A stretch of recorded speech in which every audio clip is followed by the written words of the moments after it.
Alright guys, yes, we'll cover the Australian system that is absolutely disgusting because our government is bringing in what they call the Misinformation and Disinformation campaign, or Misinformation and Disinformation laws. So what are they? Let's break it down, because even though you might think, well, this is an Australian thing, this is happening all around the world, and America, you have dodged a bullet so far, but sooner or later, the Republicans aren't going to be in charge. And you're going to have to face this yourself. So everybody, pay attention, because it's terrifying. The Australian Misinformation and Disinformation laws are rules where the Australian government-appointed body will go through and decide what is true and false. I kid you not. It has gone through and it has passed our house. 9 noes 56. The matter was resolved in the affirmative. This bill, as amended, has been agreed to. I give the call to the Minister for Communications. Mr. Speaker, I ask leave of the House to move the third reading immediately. Is leave granted? Leave's granted. Give a call to the Minister. Speaker, I move that this bill be now read a third time. I'll put the question. Those opinions say aye. Against no. I think the ayes have it. And I call the clerk. So what they're trying to do is they're trying to ram it through Parliament, because sooner or later we're going to have an election and they're worried they're going to lose. So here is someone's response saying, "You're a sly, underhanded traitor to the Australian people. Ethe, good speaking this morning with President Donald Trump, personally, blah, blah, blah." He is copying it in his comment section. Young people being... So what they've done today is they've gone through and they've put in rules where anybody under the age of 16 should not be able to access social media. Able to access alcohol, under the age of 18, but shops, verify those ages using a government-issued ID, for instance. I mean, should Australians be prepared for having their faces scanned to use social media? Should they be prepared to upload their documents to some sort of government database that social media companies can then tap into for age verification? I mean, what are the options here? As you say, the age assurance trial hasn't been finalised yet. Well, this is exactly what the age assurance trial is informing. But let's be clear too. Look, it always has to be a woman, doesn't it? Like, I swear, you want the best reason to get rid of the 19th? These platforms know their users better than anyone. These platforms... And you haven't answered the question. So this is the thing, right? If you're going to stop people from using social media under the age of 16, how are you going to tell how old people are? Well, you're going to need to have some government ID to allow you to access these social media platforms. Get ready to scan your faces, people. Look, I don't know if it's going to get to that, but yeah, this is definitely getting very, very terrifying. The fact that the government will now be monitoring and protecting social media users from platforms because of the fact that they're using them under the age of 16. Now, look, I think social media is bad for the youth of the nation. But I can tell you now, if you ever want to lose an election in Australia, tell a whole bunch of single mums that their kids growing up can't use social media. My God, we might actually have to talk to people. Understand their habits, their capabilities, what sort of content should be driven to them and what their behaviours are.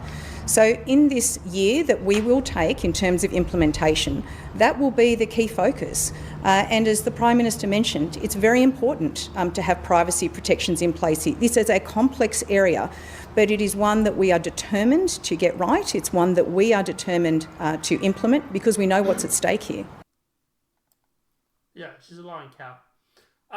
But yeah, at the end of the day, so basically what this is they call it the MAD Prime Minister, you made the example, or the Misinformation and Disinformation campaign.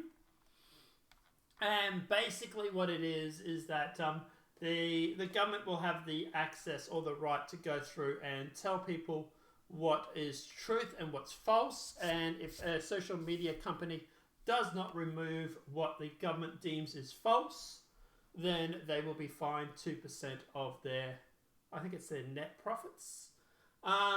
So at the end of the day, obviously any company like YouTube or social media company, I don't know if Elon will do it, but a lot of these other social media companies will just simply have to comply because of the fact that they don't want to handle the fine. But let's keep going. So for anyone that thinks I'm full of it or this is not real, here is it actually here. It was read at the 12th of September 2004. Last time it was read was the 7th, which is the third reading, which was today. But yes, it's the Communications Legislation Amendment, Combating Misinformation and Disinformation. This is purely because of the fact that they got their butts kicked in the COVID and also the voice vote. It's not ironic that at the end of the day that these bills have come up since that day. Parliament is literally carrying on like a spoilt child because they couldn't pass their bills. When it comes to the voice and COVID and stuff like that, makes you wonder what their actual purpose was, because why would government willingly want to give billions of dollars to the Aboriginal community unless there was going to be something else in it? Now, at the end of the day, I don't know if we're going to be able to stop this. So, second reading, amendment to be agreed. I might be moving to America. I tell you what, all these leftists that are refusing to stay in America because of Trump, I will gladly take your part of citizenship for you. But yeah, guys, it is absolutely terrifying. So if we go into the actual what is the bill, here it is here. So the Communications Amendment Bill, basically digital platforms will now be required to increase transparency with Australian users about how they handle misinformation and disinformation on their services. The bill will complement voluntary industry codes, allowing AMCA to provide an enforceable industry code to make standards if industry self-regulation fails to address the threat posed by misinformation and disinformation. So the bill does not enable the ACMA to take down individual pieces of content or users' account. It just means that you will be fined if you don't. The current bill upholds the 2003 draft, which opposes the option 2, providing the AMCA information gathering, code registration and standards making powers. The revised bill maintains a balance between combating harmful misinformation and protecting freedom of expression. The bill was introduced into Parliament on the 12th of September and its submissions were received until the 4th of October.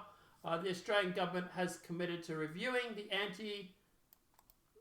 anti-suffering scheme in the context of the online streaming platforms, with potential charges to be implemented in 2024. But yeah, if you actually go through and find out what it is, like I said, they will be able to charge, I think it's 2% of the company's gross per day for them not removing the content if they don't remove it. But yeah, George Orwell was actually coming true in Australia. Well done, congratulations. Now, obviously, at the end of the day, if anybody's sitting there thinking like, oh my God, why don't you just vote for another party that doesn't do this? So this is Labor. These are the Labor laws, or what you would call the Democrats over in the States, who are currently running our country into the ground. Don't worry, the quote Republican side, the Liberals, aren't doing any better. In fact, their only reason for rejecting these bills was because they wanted to bring in their own. I shit you not.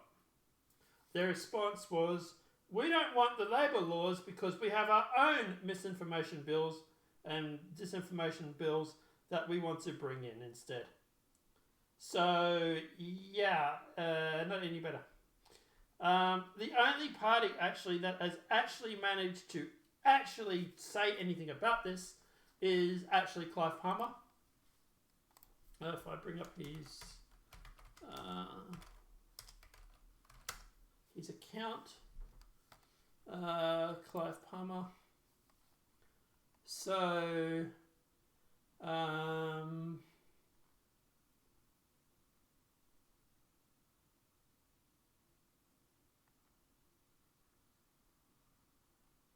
he hasn't talked about it much. Oh, here we are. Right to speak. Their censorship bill will dictate what is true and what is not true. It's in relation to a Facebook post, in relation to a lockdown protest you put on for Saturday. Yeah, and I wasn't breaking any laws by doing that. You are actually. You are breaking the law. That's why I'm arresting you. They came to me because I tweeted about gender-critical content, and Humberside Police then contacted me. Essentially what they said was that even though I'd committed no crime, if I continued not committing crime, that could in some weird way escalate to crime. You have been committed for sentence, having pleaded guilty to an offence of publishing written material which is threatening, abusive or insulting. You may no longer be able to share opinions that go against the official government narrative without fear of being silenced or cancelled. You might think this won't happen here, but you'd be wrong. Censorship is emerging all across the world. People are being arrested for Facebook posts and could soon face prison time for misgendering. In a true democracy, all voices must be heard, not just those approved by the powerful elite. Now is the time to stand for transparency, for accountability and freedom of speech. We cannot let our rights be taken from us. Reject their attempt to silence you. I'm Senator Babette for the United Australia Party. So the United Australia Party is basically the only ones that are really doing anything to stop this. By the way, I think Pauline Hanson has also talked about it. Pauline Hanson.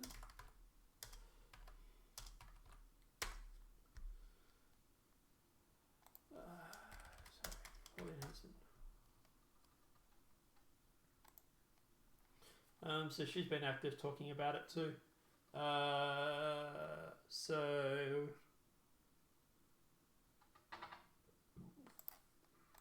I don't know what that is. So last week the court's decision was a hard blow, and today I sat down with Andrew Bolt to share how deeply this has affected me. This case just isn't just about one judgment; it's about fight for freedom of speech. Been found guilty of criticising the extreme political beliefs of a woman who, just by chance, is brown and Muslim. That woman is Green Senator Mehreen Faruqi. Right. Last week I unsuccessfully in defending myself. Okay, yeah. I wonder what she's been up to. That's not what I was talking about. One Nation was right.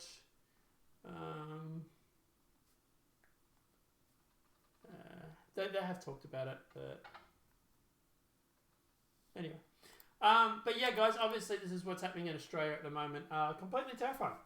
And all these lefties that want to leave America and come to Australia, I will gladly swap passports with you. Let me know what your thoughts are in the comment section below. Obviously the video has been helpful. Please smack that like button if you're new to the channel. Welcome and subscribe. Yes, the raccoon is back. Back again. Trump is back. Tell a friend. Tell a lefty and watch him cry.